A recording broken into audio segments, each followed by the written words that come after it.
त्या आपल्या जालना जिल्ह्याच्या पालकमंत्री आणि भारतीय जनता पार्टीच्या नेत्या, राज्याच्या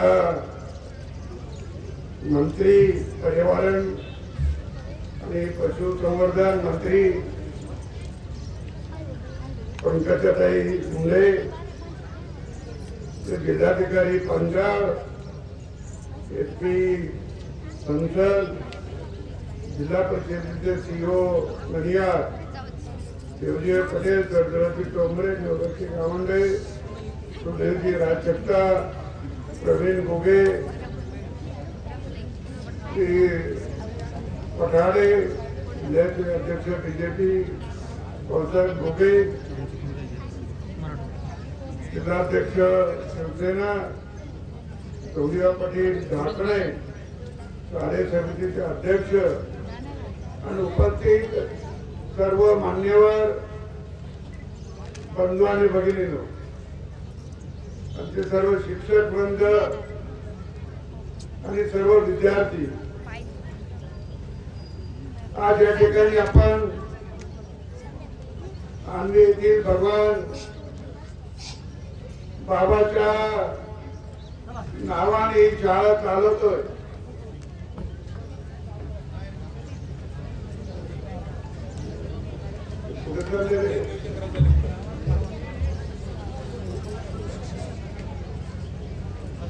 हे काय झालं? कशाला उत्तर राहील? बसा ना खाली जरा.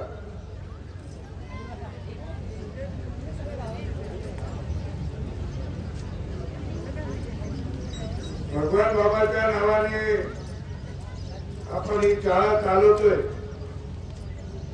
आणि पंडित दीनदयाळ उपाध्याय एक महान व्यक्तिमत्व, त्यांच्या नावाने ही संस्था आहे आणि गेली 96-97 सालापासून म्हणजे आता जवळपास 28 वर्ष या गावामध्ये आपण ही संस्था चालवतोय. या परिसरातले सर्व मुलं या शाळेत शिकतायत.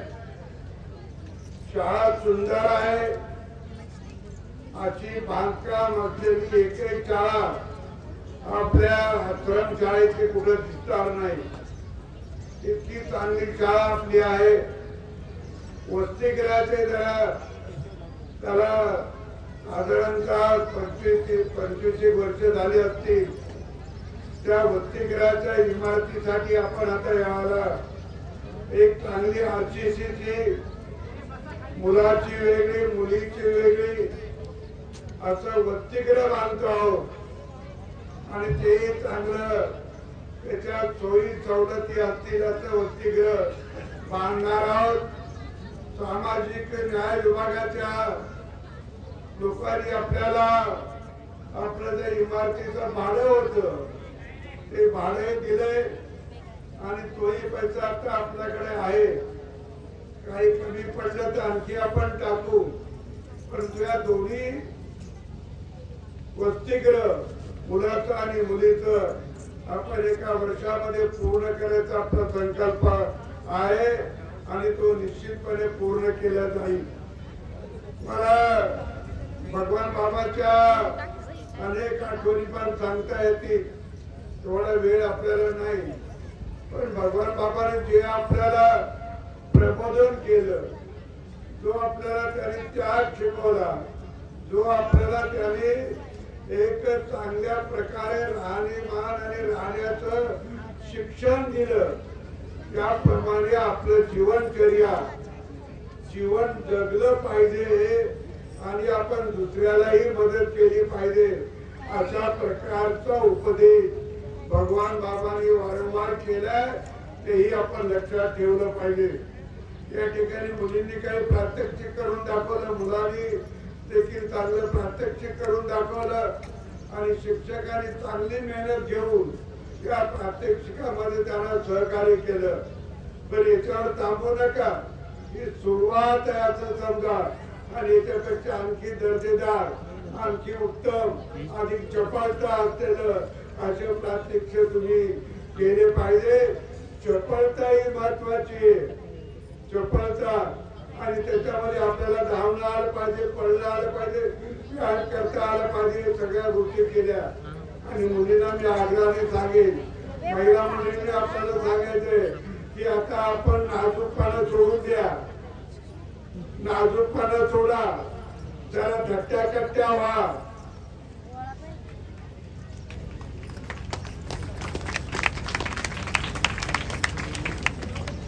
आणि कोणी काही आपली छेड काढली तर चांगलं बदलून काढा, सोडू नका. याच्यासाठी आपली तयारी आहे. मनाची तयारी करून घेतली पाहिजे. आणि म्हणून आता आपण आपला राहिलो नाही तर सगळ्या महिला आणि मुलींनी सबला झालं पाहिजे, ताकदवान झालं पाहिजे. आपली ताकद कमी झाली, आपली बौद्धिक क्षमता कमी झाली तर पूर्वीचे लोक आपण पाहिले तर त्यांच्यापेक्षा आपण खूप कमी झालोय, हेही ध्यानात घ्या. म्हणून शाळेमध्ये जसं शारीरिक महत्वाचं आहे तसं बौद्धिक क्षमता वाढणं महत्वाची आहे. बौद्धिक क्षमता वाढायची असेल तर तुम्हाला पाठ्यपुस्तक जे आहे त्या पाठ्यपुस्तकाच्या व्यतिरिक्त आपल्याला पुस्तकं वाचावी लागतील. आपल्याला माहिती घ्यावं लागेल.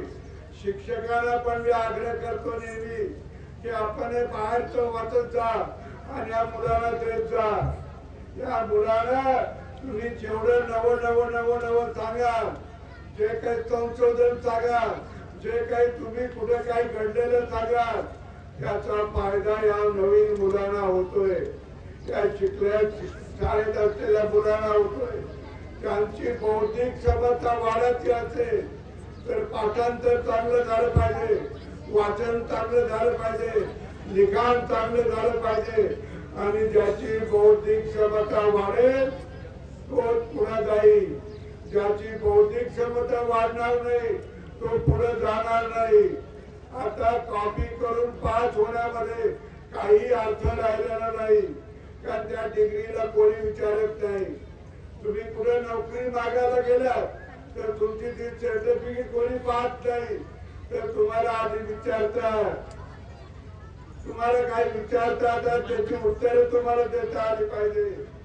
आणि ती उत्तरं त्याच वेळेला देता येऊ शकतात की आपल्या डोक्यामध्ये चांगलं शिक्षण भरलं, वेगवेगळी माहिती आपण डोक्यात भरून ठेवली आणि माहिती आपल्याला विद्यार्थी आपल्या शाळेत मिळेल, शिक्षकाकडून मिळेल, तशी बाहेरून जिथून मिळेल तिथून घेतली पाहिजे.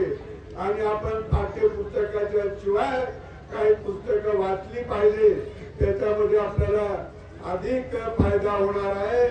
आणि म्हणून बौद्धिक क्षमता वाढवा, शारीरिक क्षमता वाढवा आणि हाताला कौशल्य घ्या. हाताला कौशल्य आलं तर आपल्याला कुठे अडचण पडत नाही. कौशल्याचा अर्थ कला, म्हणजे साधी रांगोळी काढायची जरी कला एखाद्या मुलीला आली. आमच्या चितेगावच्या शाळेमध्ये एक मुलगी आहे, ती अशी सुंदर रांगोळी काढते, माणसाचं हुबेहूब चित्र काढते. तिला लग्नामध्ये बोलवतात, तिला मोठ्या कार्यक्रमात बोलवतात, रांगोळी काढून घेतात, तिला पैसे देतात. तिच्या हातात कला आहे. ज्याच्या हातात कला तो उपाशी नाही. ज्याच्या हातात कला तो कधीच उपाशी राहणार नाही. पण नुसती डिग्री असली हातात, नुसती डिग्री असेल तर तो वनवन हिंडत राहतो. मला कुठे नोकरी देता का, मला कुठे नोकरी देता का, मी MA, मी BA, त्याला कोणी विचारत नाही. हे ध्यानात ठेवा. कौशल्य आणि आपली बौद्धिक क्षमता ही वाढली पाहिजे. 8वीची शाळा ही आता आपण 10वीच्या पर्यंत गेली आणि 8वीची शाळा आता 10वी पर्यंत गेली. 7वी पर्यंत आपलं शिक्षण चांगलं होतं पूर्वी. आता 10वी पर्यंत करायचंय, 12वी पर्यंत करायचंय.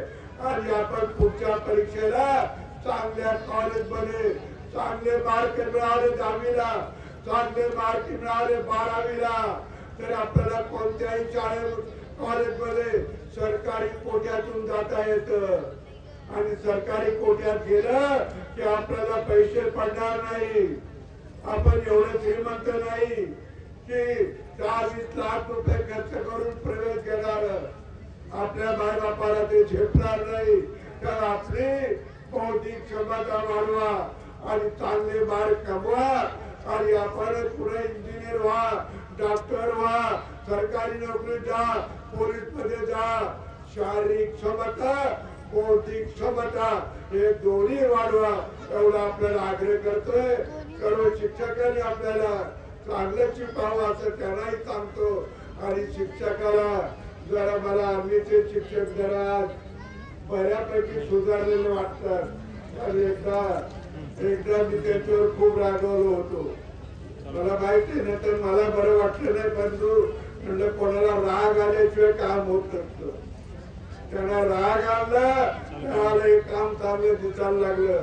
आणखी चांगलं व्हावं एवढीच अपेक्षा करतो, थांबतो. आणि आमच्या पंचायतताई इथे आल्या, त्यांना पालकमंत्री म्हणूनही आपण बोलवलं, आपल्या कार्यकर्त्या म्हणून बोलवलं, आपल्या गोपीनाथराव मुंडेंच्या कन्या म्हणून आपण त्याला नेहमी आदराचं स्थान आपल्याकडे आहे. अशा पक्षाचा ते आपल्यात आल्यात. त्यांना खूप म्हणजे 11 वाजेचा तिकीट चालले कार्यक्रमाचा. आता त्यांना जायला आणखी वेळ लागेल आणि म्हणून मला